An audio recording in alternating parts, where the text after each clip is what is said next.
a la televisión y algo sabe de esto. Y dice, lo leo, es del 10 de mayo de 2012 que hicieron esta cotización. Y dice, pero ¿cuánto cuesta un trabajo así con el equipo y el personal señalado y con la calidad de materiales que ostenta EPN Televisión?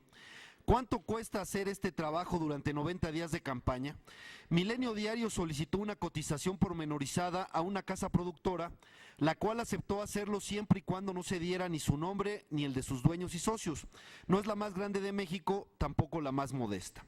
Es una empresa mediana, sí, de muy buena calidad y con la capacidad creativa suficiente para elaborar un proyecto semejante, pero sin pretensiones que provoquen un presupuesto inflado. De hecho, se le solicitó a quien la dirige que fueran moderados sus cálculos, pero eso sí, lo más específicos que pudieran en cada rubro. Y el resultado es que para contar con algo similar a lo que hace EPN Televisión durante la campaña se requieren más de 36 millones de pesos. Con exactitud, 36.578.720 pesos sin incluir el IVA. Y aquí lo que están dando, y preocupa que se pueda dar por bueno, dicen que todo esto que ahí se cotizó en más de 36 millones, se cotice aquí o den por bueno que sea 1.228.810 pesos. Y como estas cosas hay muchas otras, ¿no? Ya lo decía el Marco Rosendo, consejero del Poder Legislativo también, el asunto de que están cotizando aerotaxis en 6,000 pesos, una cantidad verdaderamente ridícula. Y como esas cosas podremos encontrar muchas más.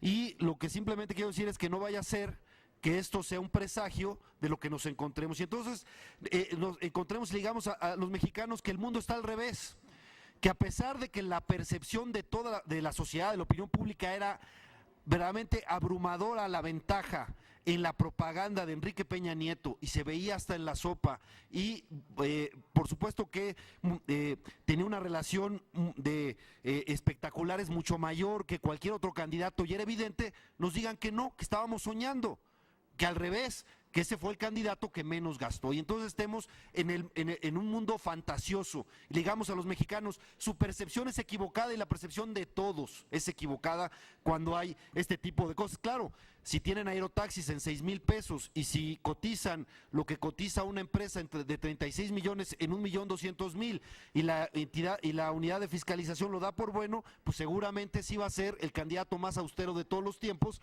a pesar de que de la abrumadora propaganda que todos vimos, padecimos y fue aquí notificada, etcétera, ¿no? Nosotros dimos a conocer 400 espectaculares y solo pudieron dar con 80 de esos 400 espectaculares, por decir uno de tantas cosas. Por supuesto que vamos a analizar lo que venga la próxima semana de campaña, pero sí queremos alertar que no vaya a haber una actitud indulgente, obsequiosa, favorable a quien ya está en el cargo de presidente de la República por un problema que tenemos en nuestra legislación, que es que la calificación electoral no toma en cuenta la fiscalización para poder determinar al ganador de la contienda. Ese error que tenemos en nuestra legislación que hace posible que no sepamos ni el origen ni el destino de los recursos de quien ya es ganador y ya está ostentándose en un cargo público, por cierto el más importante del país, ese error hace quizás que ahora lo que se quiera es simplemente darle vuelta a la hoja, fomentando con ello la impunidad y que aquí sea como yo entendí que era el mensaje del Tribunal Electoral cuando calificó la elección, como si las elecciones hubieran sido en Suecia, como si la compra del voto no se diera en el país, como si no se aprovechara del clientelismo y etcétera y otras de esas cuestiones y por supuesto que no haya habido una clara inequidad en la propaganda que, insisto, todos percibimos y me preocupa que se vea una actitud complaciente de parte de la unidad de fiscalización a quien va a ser, o quien ya es, perdón, presidente de la República. Gracias. Gracias, señor diputado. El consejero electoral Marco Antonio Baños desea hacerle una pregunta. ¿La acepta usted? Sí, claro. Proceda, consejero Baños. Gracias, señor presidente, y muchas gracias al señor diputado por aceptar la pregunta y un comentario con relación a este tema, pero creo que estamos entrando a un punto que es fundamental para el desarrollo de la discusión. Dice el señor diputado que le preocupa y evidentemente hay que proporcionar algunos datos para poder dilucidar esa preocupación. Le preocupa que la unidad pudiera, respecto de bienes o servicios que reportan los partidos en relación a los costos, aceptar las cantidades que los partidos manifiestan como tales y darlas por buenas sin más. Creo que si esto ocurriera en el mundo de la realidad, pues yo acompañaría, por supuesto, esa preocupación. Pero la unidad no hace eso. La unidad lo que hace es que una vez que le han manifestado el costo de algún determinado servicio, la unidad hace prorrateos, hace revisiones, hace costeos de lo que esos servicios o bienes pudieron haber o pueden costar en el mercado, y sobre esa base toma una decisión respecto de cómo aplica o cómo valora esas informaciones que han entregado los partidos políticos, vuelvo a insistir, sobre los costos de bienes y de servicios que contratan ordinariamente los partidos. Voy a poner un ejemplo muy concreto para tratar de ilustrar el punto, que lo vamos a ver particularmente en el apartado 7.4. Pero, por ejemplo, cuando en el caso Monex, el PRI dice, nosotros hemos invertido una cantidad X, hay varios casos en los cuales la unidad está reponderando por elementos nuevos y está sumando cantidades adicionales para establecer costos diferentes de los bienes y servicios. Entonces yo creo que esta parte sí es importante que la dejemos en claro, porque podría generarse algún esquema de confusión al aceptar sin más que la unidad simplemente da por buena esa información, cuando en realidad hay todo un procedimiento que le permite determinar lo que corresponde en términos contables. Muchas gracias, señor consejero. Para responder, el diputado Belaúz Arán. Sí, tiene razón, así debe de ser, y vamos a cuidar que así sea. Vamos a revisar perfectamente que la unidad de fiscalización no se lleve solamente lo que le dicen los partidos en ciertas cotizaciones. Mencionó el consejero Baños el asunto de Monex.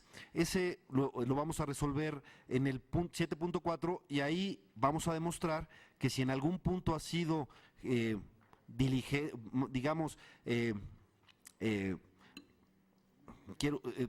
pues favorable, claramente obsequioso con la campaña de Enrique Peña Nieto, es precisamente en este caso de Monex. Lo vamos a claramente explicar, porque la verdad es que querer declarar infundado este recurso con la triangulación que se hizo y la forma en cómo se financió, rompiendo todo establecimiento legal de la legislación que está en el reglamento de fiscalización, etcétera, pues me parece que es esta exoneración, habiendo tantas irregularidades, es uno de los puntos que también nos preocupa, porque esta actitud indulgente con el PRI, que en el caso Monex también puede indicar lo que puede venir en rebase de topes de campaña. Pero eso lo vamos a ver en el 100.4, y creo que tenemos los suficientes elementos para demostrar que hay una actitud indulgente y verdaderamente con una verdadera ingenuidad al querer absolver al PRI de un financiamiento tan sucio como en el caso Monex. Pero lo vamos a ver en su oportunidad. Gracias. Gracias, diputado. En primera ronda tiene el uso de la palabra el consejero electoral Alfredo Figueroa Fernández. Gracias, consejero presidente. Yo creo que es importante dejar por aclaradas algunas de las circunstancias que están en esta queja.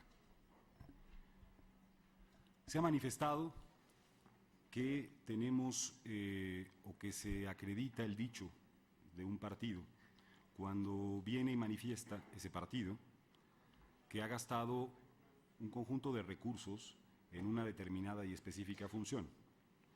Se ha dicho, por ejemplo, que eso es lo que la autoridad está haciendo, y pienso que no es correcto ni adecuado señalarlo, y vamos a entrar a los casos puntuales, con independencia de la discusión de otros puntos en este tema.